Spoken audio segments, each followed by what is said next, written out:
Hey guys, it's LJ here. I just wanted to come on and show you how I sort my flowers out for either pressing them or drying them in silica gel. I apologise for the shadow of this. It's been an awful day, so I've got to have the actual ceiling lights on rather than natural light because natural light is horrible. But I'm hoping, as it's over on this side, it won't be too off-putting for you. So I have got a absolutely gorgeous, if I slide it underneath, you can see, bouquet of flowers that I got from the shop the other day, because there was a wide variety of flowers in there and I wanted to see how I get on with those flowers. So if you've seen my previous video on how I did my flowers, I've got this album where I've placed all the pressed flowers that I've done, and leaves and things. So these are all the pressed ones. These leaves are actually from this bouquet because they came off when I put them into the vase. So I've got that, and then I've got this box which is full of the flowers that I've dried in silica gel.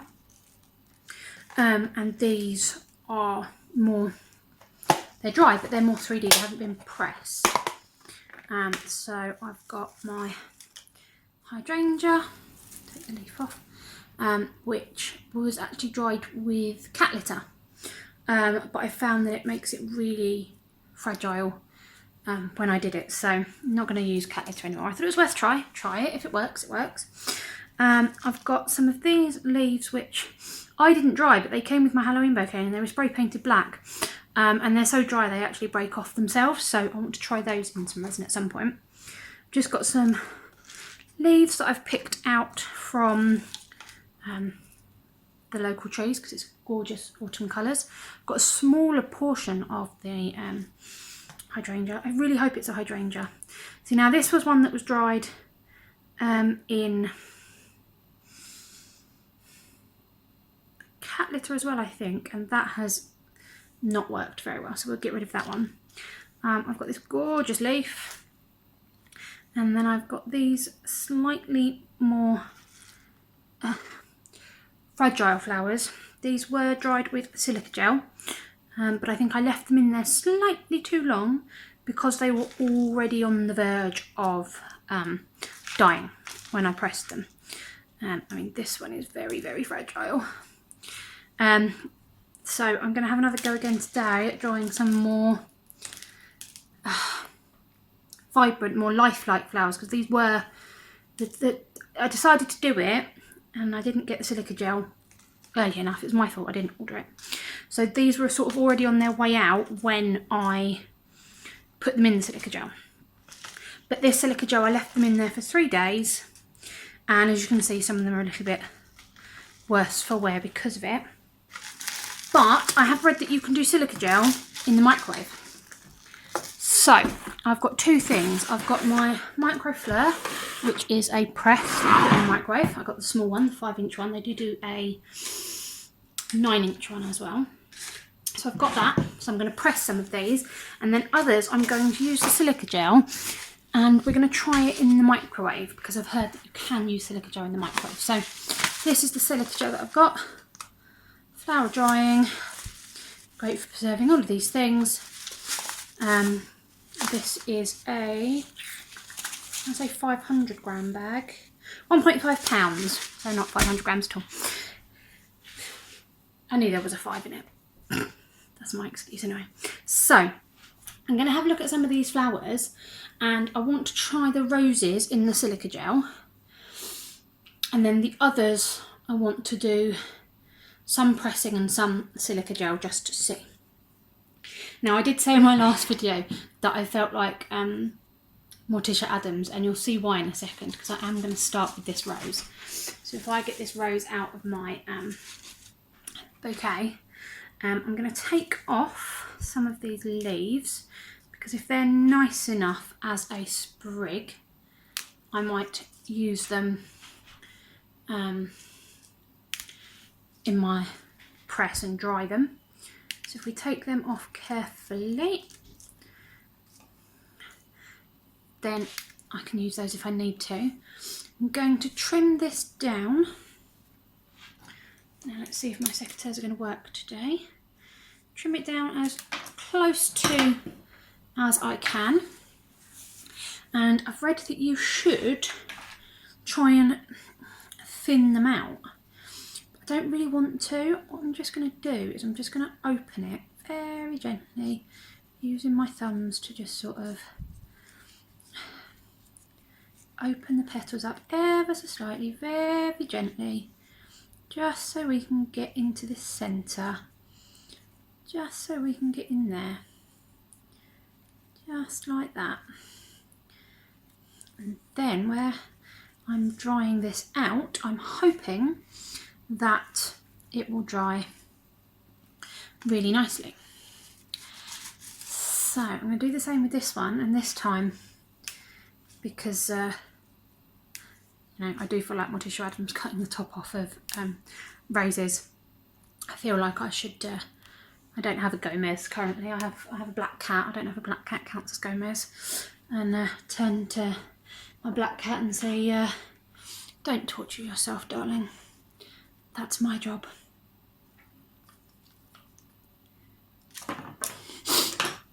Although she keeps these bits rather than these bits, so you know. And with this one, this petal is really leaning off, so I'm going to take that off and use that, dry that separately. And so for the same reason, I'm going to take off these outside ones as well and leave it as a much tighter rose. So then I've got these 4 gorgeous petals, and I've got this rose that's much more of a bud, and I'm going to do the same thing. I'm going to support it, and I'm just going to go around and sort of widen this out a little bit. This one is a lot tighter than the other rose. I was hoping that it would open up a little bit while it was in the vase, but it has, because it was much tighter than this even when I bought it. So it has opened up, just not quite as much as I would have liked, but that's the joy of flowers, right? We can't control them. So just doing this, just want to get all the way through to the centre, and I'm just going through the spiral of petals, just opening it out a little bit. So I'm hoping, yeah, that is deep enough. So I'm going to do my roses in a second, because I'm going to leave my roses in the silica gel.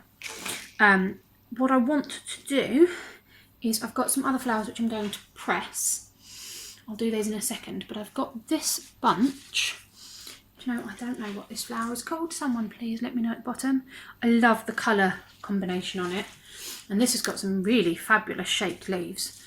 So if I can find some that are in good quality, then I'm going to dry some of those off as well. But the main thing that I want to do is I want to test these in the silica gel in the microwave. I don't want to test my roses in the microwave, because I'd quite like to keep the roses looking as good as possible. But I know you can use silica gel in the microwave, so I'm just going to do 4 of these ones. Pop that back in the water for a second, just get rid of that leaf. I've got some of these which my best friend's mum, I think she said they're like mini chrysanthemums, but florists call them Kermits, and I think they're so cute. So I'm going to try a couple of those in the microwave as well. A couple of those ones. I've got these yellow ones which I don't think are the same. Sort of the structure of them is more like petals, whereas these are more like leaves almost. I don't know. I'm not very good at explaining what I'm trying to say. But I want to try some of these in the silica gel in the microwave. So that's what we're going to do first. We are going to pour in, as per the instructions,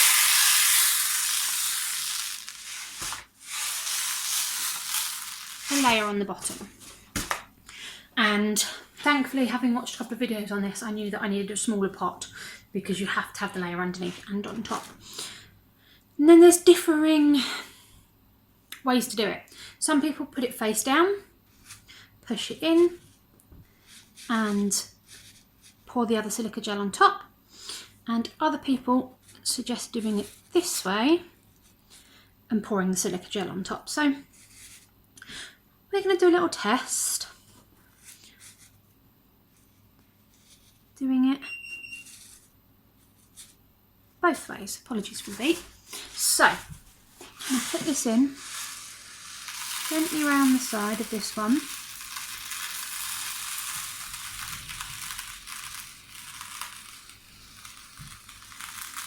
Because you need to build up round the back of the petals so that they're supported. Before, see now I've just squished that petal out of the way, before you start putting on top. And then you just want to coat the top with a layer. There we go. So, I have this, I'm going to pop this in my microwave for, start with 30 seconds, and then I'll come back and have a look. So,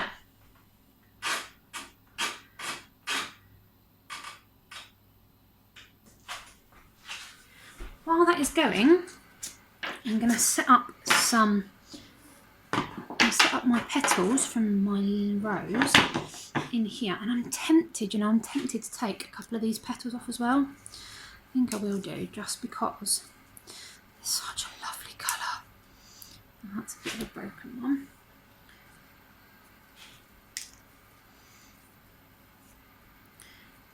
What's that? 3. That one. There we go. And then that leaves that nice and balanced. So with the press, you have your plate, you have a foam pad, and then you have this bit of fabric, and you just lay your pieces out on here. I'm just going to do the pink ones first. Making sure they don't overlap, trying to keep them as flush as possible. And then you clip the sides on, and then this will go in my microwave for 30 seconds. So, I didn't press start on the microwave, so we'll do that in a second.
thought I would show you guys how I do the roses in the silica gel, because I've still got over half of this left, so I thought I'll start them off.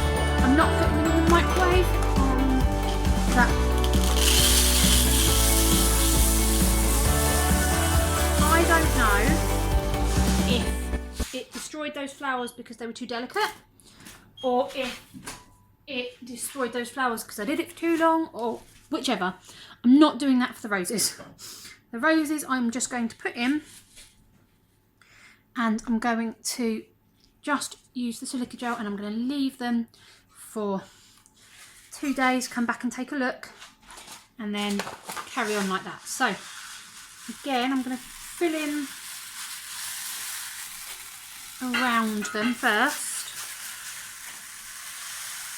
so that it supports the petals before I put the rest on top. So the ones that I used in the microwave earlier, I have dried out on a plate. So I'm just going to spoon those in carefully now into the roses, hopefully not crushing any of the petals as I do it. So again, we're going to go around the sides because you need to support underneath the petals before you start to fill them, because otherwise you put the weight onto the petals and it can crush them, which is what we don't want. So I'm just going to gently fill that in there.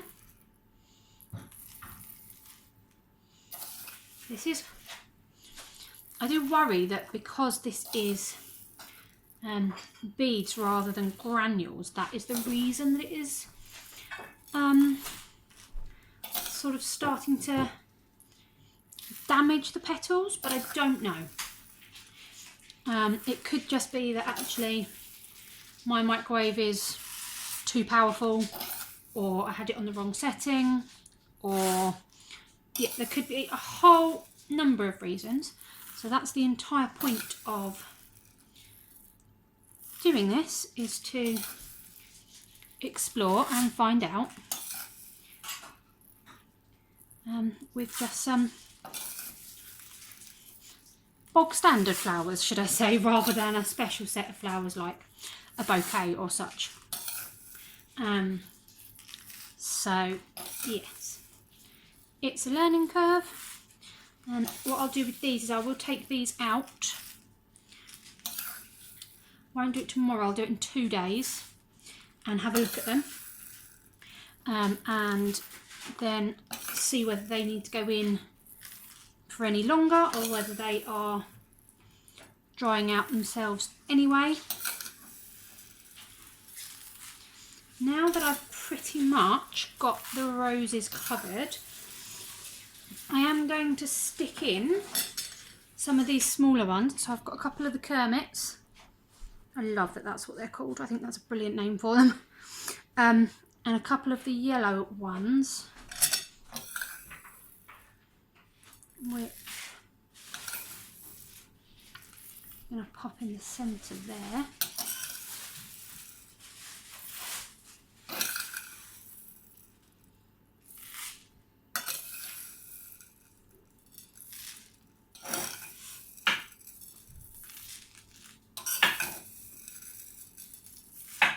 And yes, you can hear those beads going all over the table. They will be cleaned up later, so that my cats don't start playing with them, because that's what we'll hear all night, is just that all over the floor, because we've got wooden flooring. So yeah, so I'm going to leave these. I'll come back to them in 2 days and I'll show you how they're looking, and then we'll see whether they're ready to come out or whether they need to go back in for a bit longer. Okay, so it has been 2 days. I did check the flowers in the silica gel yesterday, and they were still, they looked good, but they weren't dry yet. So we're going to check them again today. I didn't do yesterday on film. I was really unwell yesterday. So a friend of mine helped me, and I didn't do it on film because I wasn't up for it. I apologise. I know I said I would do it. on camera for you guys, but I couldn't yesterday. So if we start with the little Kermits, those are looking really nice. If I can get the beads out, because we don't want the beads in there.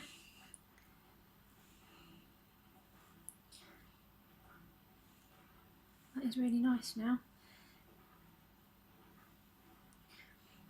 What I did discover yesterday was that these beads actually go sort of a really dark brown, almost black, when they're very wet. So the ones that were inside the roses did actually go really dark colour. You'll be able to see them in a second. Oh, that looks really nice. That's worked really well. Still feels a little bit damp though, that's my only concern. But step one, there you go, you can see the sort of darker colour that they go. So the ones that are inside this rose have collected the most moisture. Now, I can hear that this is very papery now, so I'm very pleased with that. There will be some more beads in there, which I'll get out off camera. You don't need to watch me do that. But yeah, you can see the colour difference in the beads. They do go very dark. So what else did we have in here? We've got another Kermit, I believe. Yep. And then we should just have the other rose, the darker rose that was a lot more open than this bud. So that should be over this side. Here we go. Here we go. Right. Oh, beads gone everywhere. It's quite hard to do with one working arm and one arm that's not really doing what you ask it to do, but here we go. Now that is gorgeous. So I'm going to have to very carefully go in with some tweezers and get out. There's a couple of little beads just stuck down at the bottom, but overall that is stunning. Don't know if I can get it. There we go. That is absolutely gorgeous. So yeah, 2 days for these was the perfect amount. I don't think there's anything else in there. I'm sure I only had the 3 little ones and the 2 big. So yeah, I'm quite pleased with that overall. If I bring this up so you can see it a bit better. So we've got our 2 Kermits, which still feel a little damp. The yellow one, which does feel drier than those, and the roses, which are definitely dry. I mean, they are just gorgeous. I've got deeper mould coming, and I can't wait for it to come because these are going straight into resin. It's going to be beautiful, I hope. So yeah, I will see you all again soon. Hey guys, so I'm back. I have finished drying them all and I've put them all in my album. So here are the petals from the roses, and those purple flowers that I still don't know what they're called, and I really should. Oh, I've skipped a page, sorry. I decided to press these flowers partly because the yellow one was starting to droop anyway, so I didn't want to put it in the silica gel in case it was too weak. And these ones, I think they're very similar to the purple and orange ones that I had previously, that were so fragile that when I did dry them out, they just cracked off. So pressing them seems to have kept a lot more of their colour and their shape. These little yellow ones look really nice pressed. The green Kermits don't tend to keep a shape, they just kind of squash, so I may or may not use them. These are the foliage leaves, which is a bit of a disappointment really, because they were this gorgeous green colour, and they've just sort of gone this awful, I mean it is vaguely olive greeny. My other half did mention it would look good in autumn themed, autumn coloured things, so I may use them, I may not. These rose leaves, they're incredible. Sorry for the glare. Okay. They've kept their shape, their colour, their size. They are beautiful. And then these were the more sort of flimsy leaves that came off these 2 flowers. So yeah, but I love these rose leaves. I need to get some more roses because those look beautiful. And I did manage to do one attached, so hopefully that will look nice put into something. So yeah, so that is my my flower drying experience for today. This is what's left of my bouquet. I've got a little sprig of the kermits left, and then not much else except leaves. And I've got a couple of the purple buds. I'm hoping they might blossom now that, like, I'm going to remove these stems now that they've got less competition for water. I'm hoping these might open a little bit because I did press some buds from the other bouquet and they don't look good because they haven't got a proper shape. So yeah, that's my experiment with being multi items today. Thank you for joining me. Have a wonderfully crafty day and I'll see you all soon. Bye.